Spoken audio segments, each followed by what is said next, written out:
Good morning বন্ধুরা, মধুমিতা রান্নাঘরে সকলকে স্বাগত। দেখো, প্রতিদিন তরকারি করি। আজকে আমি বলছি যাতে ভিডিওটা বড় না হয়, তার জন্য তোমাদেরকে বলি। দেখো, এখানে আমি 1 litre full cream cow milk, একদম আমুল গোল্ড দুধ, আমি এটাকে ভালো করে জাল করে নিয়েছি যাতে ভিডিওটা লেন্দি না হয়। আচ্ছা, এবার তোমাদেরকে দেখাচ্ছি। দেখো, এইটা আমি নতুন করে কিছু বলছি না। দেখো, এইখানে রয়েছে দুধ। যখন দুধ গরম করার আগে একটু হালকা গরম হয়েছে, তখন এর মধ্যে আমি কাজু, আমন্ড, পেস্তা, আমন্ড, কাজু বাদাম আর পেস্তা, এটা খানিকক্ষণ আগে ভিজিয়ে রেখেছি। আচ্ছা, এইখানে দেখো কিছুটা বাসমতি চাল আমি কি করেছি, আগের দিন রাত্রিতে ভিজিয়ে রেখে, এটা তোমাদেরকে দেখাইনি। সবাই জানো ফিরনি করতে গেলে বাসমতি চাল আগের দিন ভিজিয়ে রাখতে হয় রাত্রিবেলায়।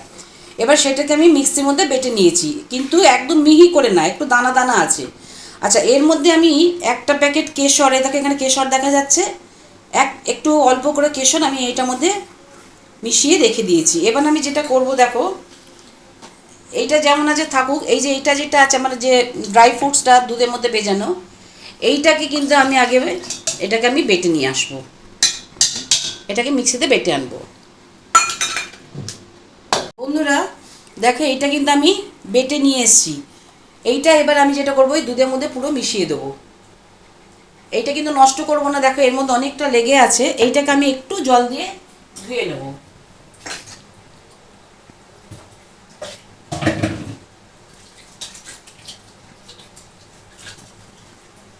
এটাও আমি এর মধ্যে মিশিয়ে দেবো।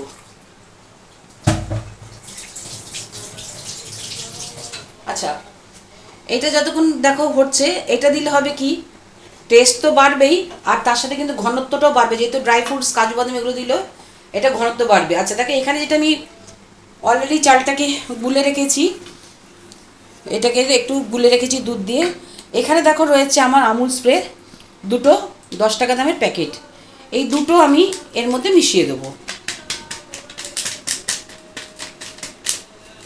এই দুটোই মেশাবো।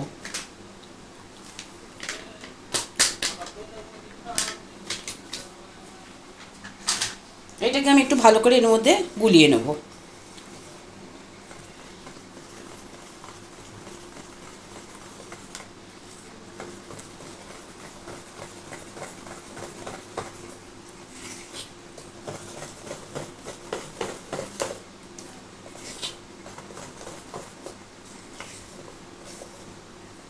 এটাকে ভালো করে গুলিয়ে নিতে হবে। বন্ধুরা দেখো, এটা আমি পুরো গুলে নিয়েছি গুঁড়ো দুধ দিয়ে চালেরটাকে। এবারে আমি এটার মধ্যে আস্তে আস্তে ঢালতে থাকবো আর এটা মেশাতে থাকবো।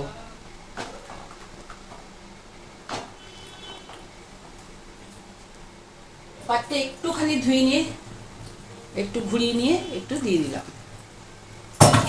এবার গ্যাসটাকে আমি একটু বাড়ালাম, কিন্তু দেখতে হবে যেন না লেগে যায়, চালের গুঁড়ো তো। এটা কিন্তু গ্যাসটা একটু কমিয়ে কমিয়ে করতে হবে, কমিয়ে কমিয়ে না করলে কিন্তু দলা পেকে যাবে। এটা গ্যাসটা কমিয়ে কমিয়ে নাড়তে হবে। এটা এখন গ্যাস কমিয়ে কমিয়ে আমি নাড়বো। বন্ধুরা দেখো, আমি 5-7 মিনিট বাদে চলে এসেছি। দেখতে পাচ্ছ চালের দেওয়ার জন্য কতটা ঘন হয়ে আসছে, কিন্তু এটা অনবরত নাড়তে হবে। আচ্ছা, ফিরনি কিন্তু সাদা হয়, কিন্তু একটু কালারের জন্য কিন্তু একটু ইয়েলিশ কালার হয়। কিন্তু তার আগে যেটা করবো, দেখো আমি এর মধ্যে দিয়ে দিচ্ছি ছোটো এলাচের গুঁড়ো, একটু সুন্দর গন্ধর জন্য এটা দিয়ে দিচ্ছি ছোটো এলাচের গুঁড়ো। এটাকে ভালো করে অনবরত নাড়তে হবে, এটা ভীষণ ভালোভাবে নাড়তে হবে, আদারওয়াইজ কিন্তু নিচে লেগে যাওয়ার সম্ভাবনা প্রবল। আচ্ছা দেখো, একটু ইয়েলিশ রং আনার জন্য কিন্তু আমি এখানে আমি জাস্ট একটুখানি হলুদ দেব।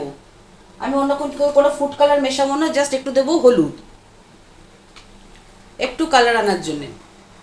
ফিরনি দেখবে অনেকে হলুদ দেয়, আর কেশর তো দেবই, সামান্য একটু আমি হলুদ দিলাম, একটু ইয়েলিশ রং আনার জন্যে, বেশ ভালো লাগে। আর হলুদের তো উপকারিতা আছেই।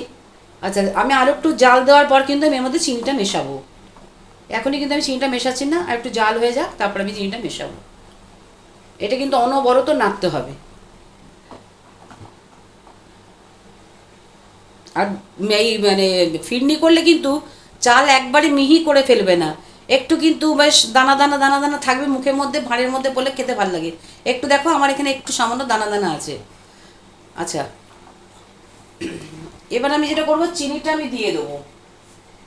চিনি আমি দিয়ে দিচ্ছি, আমি আমার মতো করে চিনি দিয়ে দিচ্ছি। তারপর লাগলে বুঝলে আবার আমি চিনি মেশাবো। আগে আমি অতিরিক্ত চিনি দিয়ে দেবো না, আগে টেস্ট করব, বুঝলে তারপর আমি আবার চিনি দেবো। বন্ধুরা দেখো, আমি মাঝে মাঝে এসেই কিন্তু নাড়াচাড়া করছি, দেখো ঘনত্বটা এরকম হয়েছে। আচ্ছা, এর মধ্যে এখানে রয়েছে আমার একটু গোলাপ জল, অনেকে কেওড়ার জল দেয়, আমার কেওড়া এসেন্স ভালো লাগে না। একটু শাহি টেস্ট আনার জন্যে আমি এর মধ্যে সামান্য মেশাবো, খুব অল্প করে মেশাবো গোলাপ জল, ব্যাস, বেশি না। আচ্ছা, এটাকে ভালো করে এখন আমাকে একটু গ্যাসটা বাড়ালাম, বাড়িয়ে এটা কিন্তু খুব ভালো করে আমাকে নাড়াতে হবে, এটা অনবরত নাড়াতে হবে। আচ্ছা, আমি এটা একটু টেস্ট করেছি, মিষ্টি একদম ঠিক আছে। আচ্ছা, এইটাতে যেটা করব, আমার মনে হচ্ছে ছোটো এলাচের গুঁড়ো আর একটু লাগবে টেস্টটা আসার জন্যে।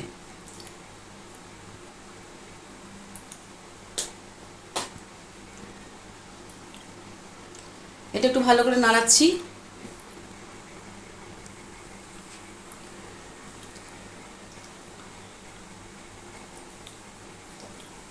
আচ্ছা,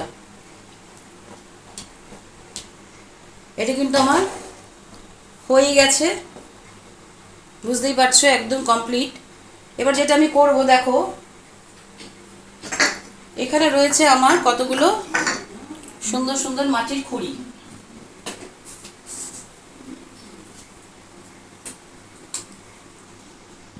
বন্ধুরা দেখো, আমি আবার গ্যাস অফ করে দিচ্ছি। এবার যেটা করব, এখানে রয়েছে দেখো আমার সুন্দর সুন্দর খুঁড়ি, এইটাতে আমি সুন্দর করে ভরবো।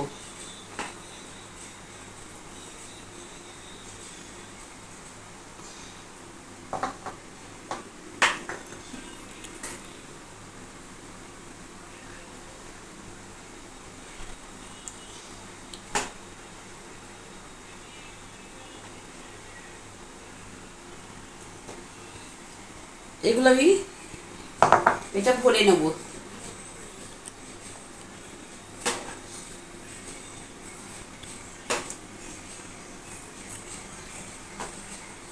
আমি একটু বেশি করে করেছি কারণ আমার বাড়িতে গেস্ট আসবে।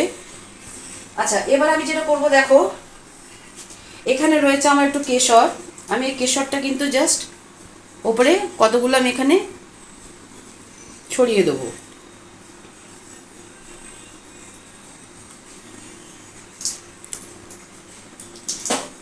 এবার যেটা করব, আমি এখানে ছড়িয়ে দেবো কিছু পেস্তা কুচি গার্নিশিংয়ের জন্যে।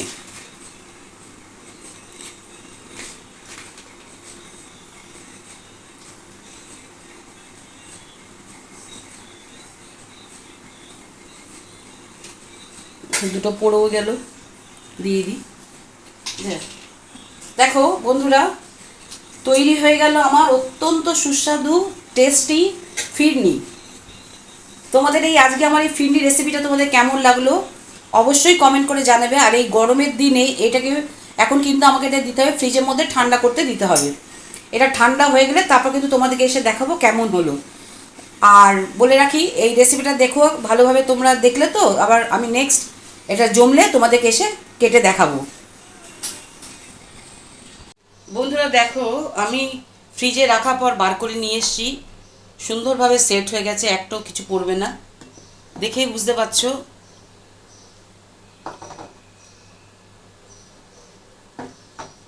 দেখো সুন্দরভাবে আমার ফিরনি তৈরি হয়ে গেল। তোমরা এরকমভাবে ফিরনি তৈরি করো বাড়িতে, অসম্ভব ভালো লাগে। আমার তো মনে হয় দোকানের থেকে বাড়ির তৈরি ফিরনি কিন্তু অনেক বেশি সুস্বাদু হয়। দোকানে আর এই বিশেষ করে দেখবে কেওড়ার জল দাও, ওটা আমার একদম পছন্দ না। আর যদি তোমরা পছন্দ করো তাহলে এক ড্রপ কেওড়ার জল দিতে পারো। তাহলে আজকে আমার এই ফিরনি রেসিপিটা দেখো, আমি তোমাদেরকে প্রথমে তো কেটে একটু সার্ভ করে দেখাই।